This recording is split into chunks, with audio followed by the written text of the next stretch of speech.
여러분 안녕하십니까. 2024년 변액보험판매관리사 자격시험 대비 상반기 기출문제에서 나왔던 우리 함정들이 지문을 통해서 어떻게 표현이 되고 있는지 모아서 한번 살펴보도록 하겠습니다. 자, 첫 번째 시간이고요. 1편 문제부터 한번 살펴보도록 하겠습니다. 29번까지입니다.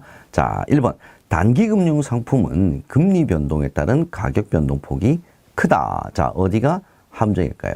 단기금융상품이라고 하는 것은 만기가 1년 이내, 즉 만기가 짧다는 거죠.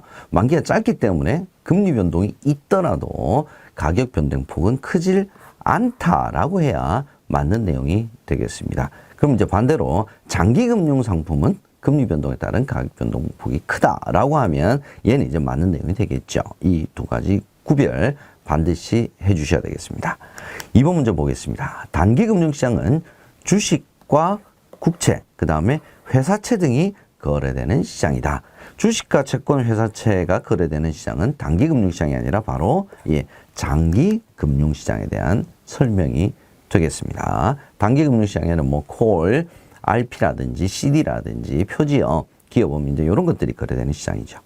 3번 양도성 예금 증서, 단기금융시장 상품이죠. 얘는 증서, 즉 유가증권에 가깝기 때문에 예금자 보호에 해당되질 않는 상품이 되겠습니다. 자, 양도성 예금 증서의 예금자 보호 여부, 얘도 지문으로 자주 출제가 되는 부분입니다. 기억해 두시고요.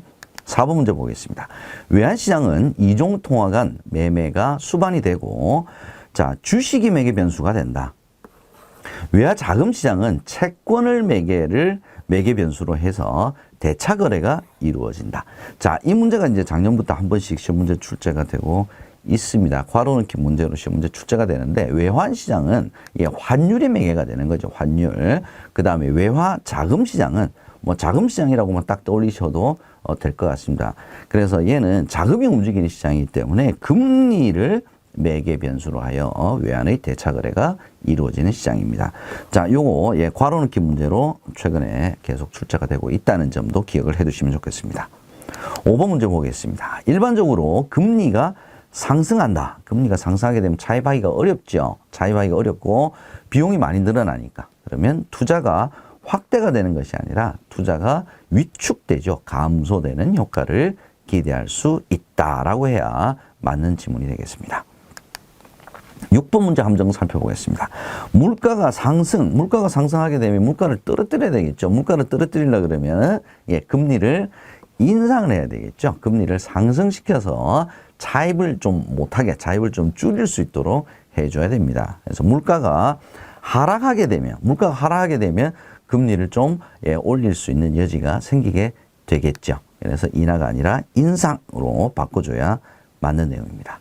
7번 보겠습니다. 한국은행은 통화안정증권 금리를 고려하여 기준금리를 결정한다. 자, 어떤 금리를 기준으로 기준금리를 결정을 하느냐. 통화안정증권, RP, 콜 금리가 다 틀린 겁니다. 어떤 특정한 상품의 금리를 기준으로 기준금리를 결정하는 것이 아니죠. 종합적으로 하는 겁니다. 물가 동향, 국내 경제 상황, 금융시장 여건 등을 종합적으로 고려를 해서 기준금리를 결정을 합니다. 한국은행 내지는 금융통화위원회에서 결정을 한다라고 해야 맞는 내용입니다. 8번 문제 보겠습니다. 자금에 대한 수요가 늘어나면 금리는 하락한다. 자, 자금에 대한 수요는 뭡니까? 돈을 빌리려고 하는 사람이 많아진다는 것이죠. 서로 돈을 빌리려고 하면 금리는 하락하는 것이 아니라 상승한다라고 해야 맞는 내용이 되겠습니다. 이게 바로 함정이죠. 9번 문제 보겠습니다. 자본시장과 금융투자업에 관한 법률에서는 업무 범위 확대를 위해서 금융투자 업무 상호간 겸용을 허용하고 있다라고 해야 맞는 내용이죠. 가장 대표적인 것이 겸용, 허용, 부수업무, 허용, 이런 것들입니다. 10번 문제 보겠습니다. 자금 조달 비용 지수, 코픽스죠. 대출 금리의 기준이 되는 코픽스는 한국은행에서 결정하는 것이 아니라 어디서 결정합니까? 은행 연합회가 8개 시중은행에서 여러 가지 정보를 받죠. 어떤 정보를 받습니까? 자금 조달, 즉 예금 관련된 금리를 다 받습니다. 그걸 가중평균해서 산출하는 것이 바로 코픽스입니다. 그래서 한국은행에서 결정한다. 예, 이 지문은 예, 좀 생소한 지문입니다. 새롭게 나온 함정이다. 이렇게 보시면 되겠습니다. 11번. 배당 및 자녀재산의 분배 기준에 따른 주식의 종류에는 액면주와 무액면주가 있다. 얘는 액면이 있느냐 없느냐에 따라서 실은 이 결정되는 것이 바로 그 주식의 종류, 액면주, 무액면주고요. 배당 및 자녀재산의 분배 기준에 따른 이게 가장 기본적인 것이죠. 뭡니까? 보통주, 우선주, 혼합주, 후배주. 이게 바로 배당 및 자녀재산의 분배 기준에 따른 주식의 종류가 되겠습니다. 이 중에서 가장 기준이 되는 것이 바로 보통주죠. 보통주 기억을 해 두시기 바랍니다. 12번 보겠습니다. 자사주는 시중에 유통되고 있는 회사의 주식을 회사의 재량에 따라서 사서 가지고 있는 거죠. 그래서 매입 한도에는 엄격한 제한을 두고 있다라고 해야 맞는 내용이 되겠습니다. 회사가 자기 주식, 즉 시장에 주식시장에 유통되고 있는 주식을 사서 가지고 있는 거니까 오히려 유통 물량을 줄이게 만드는 총 발행 주식 수가 줄어드는 효과를 나타내게 됩니다. 그래서 공정한 시장 가격 형성을 하는데 팔자 물량, 즉 유통 물량을 확 줄여버렸으니까 오히려 가격이 조금 올라갈 수 있는 효과가 발생하죠. 가격을 왜곡할 수 있다. 이렇게 보기 때문에 매입 한도를 엄격히 제한을 합니다. 13번 보겠습니다. 자사주 매입은 유상증자의 효과와 동일하다. 자, 이 표현이 이제 작년부터 나오는데, 자, 이 표현은 어떻게 그럼 얘가 함정이냐를 실은 말씀드리기도 조금 애매한 구석이 있습니다. 자사주 매입은 전혀 뭐 유상증자와는 다른 개념이죠. 자사주 매입은 예, 방금 말씀드린 것처럼 시장에 유통되는 주식을 자기 회사 주식을 자기가 사서 가지고 있는 겁니다. 유상증자는 어떤 내용입니까? 얘는 서로 반대되는 개념이 아니라 그냥 돈을 받고 자본금을 늘리는 거죠. 예, 새롭게 주식을 발행해서 팔아서 예, 자본금을 늘리는 겁니다. 그래서 효과는 동일하지가 않죠. 예, 자사주 매입은 줄이는 거고요. 유통 주식수를 줄이는 거고 유상증자 자체는 신주를 발행하기 때문에 오히려 유통 물량이 더 늘어나는 효과가 있다. 이렇게 보시면 될 것 같습니다. 14번 보겠습니다. 증자란 회사가 부채를 증가시키는 행위. 부채를 증가시킨다라고 하는 것은 채권 발행을 더 했다라는 거고요. 증자는 자본금을 늘렸다라는 거죠. 주식을 새롭게 발행했다는 겁니다. 주주는 확정이자를 받을 권리를 갖게 된다. 예, 주주가 확정이자 안 받죠. 주주는 뭘 받습니까? 배당을 받는 거죠. 예, 그래서 얘는 함정이 뭐 여러 군데 있다고도 볼 수가 있고요. 그래서 얘는 뭐 증자를 채권 발행으로 바꿔줄 수도 있고요. 아니면 회사가 자본금을 증가시키는 행위로 주주는 예, 배당을 받을 권리를 갖는다. 이렇게 하면 맞는 내용이 되겠습니다. 15번 보죠. 주식의 매매 거래는 매매 계약 체결일 다음 날 결제가 됩니까? 예, 이영업일 이후에 결제가 이루어지죠. 그래서 체결한 날로부터 3일째, 예, 매매 당일 포함입니다. 매매 당일 포함 2영업일이 지난 다음이니까 체결일로부터 3일째 되는 날 결제가 이루어진다라고 해야 맞는 내용이 되겠습니다. 다음 날 얘가 틀린 내용이 되겠습니다. 16번 보겠습니다. 주식의 매매거래 성립 시 금융투자회사가 투자자로부터 받는 위탁수수료 요율은 법률로 정한다. 자, 주식이 매매 거래를 이루어지게 되면 위탁수수료 내야 되겠죠. 이 위탁수수료는 누구한테 내는 겁니까? 얘는 예, 금융투자회사, 즉 증권회사에 내는 수수료죠. 그래서 예, 금융투자회사가 우리 싸게 해줄게. 우리 회사에서 많이 매매를 해. 라고 해서 자기가 자율적으로 정하는 겁니다. 다만 증권거래소가 있죠. 증권거래소에 예, 매매거래 성립 시에 위탁수수료도 내야 되고 증권거래소도 내야 됩니다. 그런데 위탁수수료율은 금융투자회사가 자율적으로 결정해서 받는 거고요. 증권거래소가 법적으로 얘는 세금이죠. 법률로 정해져 있습니다. 이렇게 구별을 해주시면 좋겠습니다. 17번 보겠습니다. 주식 정규시장에서 다수의 매매거래 체결에 따른 순서가 있었죠. 예, 대량거래 우선의 원칙이 가장 먼저 적용이 되는 것이 아니죠. 그래서 원칙이 적용이 되는 것은 가장 기본적인 뭡니까? 가격 우선의 원칙이 먼저 적용이 된다. 대량거래 아닙니다. 가격, 그 다음에 시간, 이렇게 순차적으로 적용이 된다. 이렇게 구별해 주시면 되겠습니다. 18번 보겠습니다. 주식을 매입한 사람은 발행회사가 지정한 기관에서 뭘 해야 됩니까?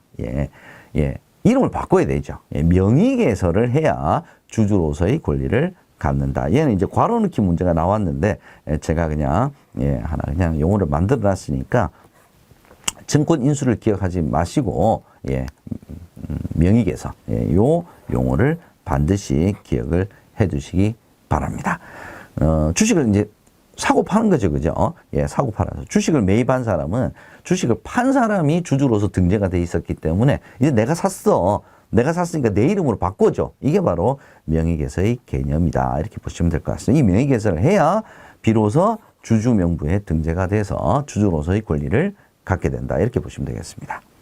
19번 보겠습니다. 주식 거래량은 주식시장의 크기를 나타내는 수치로서 국제 비교에도 유용합니다. 또한 주가지수 산출의 기준이 되며 GDP나 예금액 등과 비교하여 자본시장의 발전 정도를 나타내는 지표. 자, 주식시장의 크기를 나타내는 수치로서 국제 비교에도 유용하다.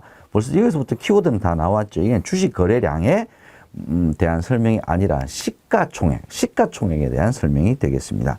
자, 이 문제는 아주 오래전에 한 번씩 출제가 되었었는데 최근에 올해 출제가 된 것은 참 오랜만에 봅니다. 시가총액은 여러분께서 기억을 한번 해 두실 만한 용어가 되겠습니다.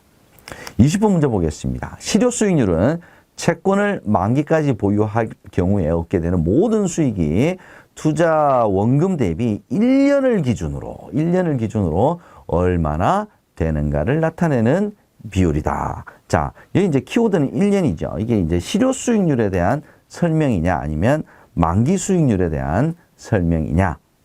이게 바로 키워드가 되겠습니다. 그래서 실효 수익률에 대한 설명이 아니라 만기 수익률에 대한 설명이 되겠습니다. 21번 보죠. 채권을 만기에 의해 분류할 때 통화안정증권, 국민주택증권, 도시철도 채권 등은 중기채에 해당된다. 우리가 단기채, 중기채, 장기채 이렇게 우리가 얘기를 합니다. 이게 만기에 의해서 분류를 할 때 통화안정증권, 국민주택채권, 도시철도 채권 등은 중기채에 해당하지 않죠. 자, 통화안정증권은 보통 만기가 1년입니다. 얘는 이제 단기채에 해당이 되고요. 국민주택채권, 도시철도채권 등은 얘는 장기채권에 해당이 됩니다. 그럼 이제 중기채에 해당되는 건 어떤 것들이 있는가? 바로 국고채권, 여유한 평형기금 채권, 회사채, 이제 이런 것들이 중기채에 해당이 됩니다. 여러분, 이제 그 만기에 따른 단기채, 중기채, 장기채를 구별하는 문제가 한 번씩 올해 들어서 출제가 좀 되고 있습니다. 그래서 단기채, 중기채, 장기채 여러분께서 구별을 좀 해두시면 좋을 것 같습니다. 22번. 사채 액면 10,000원에 대해 1,000원의 신주 인수권이 부여된 경우. 자, 부여 비율. 부여 비율이 이제 간혹 한 번씩 출제가 되는데요. 이게 이제 신주 인수권이니까 BW에 대한 설명이죠. 그래서 부여 비율이 100%가 되려고 그러면 사채 액면에 10,000원이죠. 사채 액면하고 동일한 금액 10,000원에 대해서 10,000원의 신주 인수권이 부여가 돼야 부여 비율이 100%가 됩니다.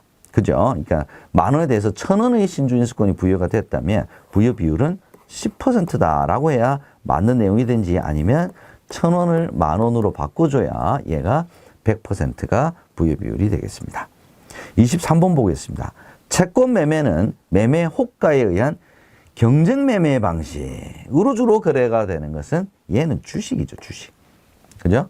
채권 매매는 상대 매매 방식으로 주로 거래가 된다. 장외 거래가 많다. 그 다음에 금융기관들과 같은 기관 투자자의 비중이 높다. 이게 채권 매매의 특징이었죠. 그래서 경쟁 매매 방식은 채권이 아니라 주식 거래를 얘기를 한다. 이렇게 보시면 될 것 같습니다. 24번 보겠습니다.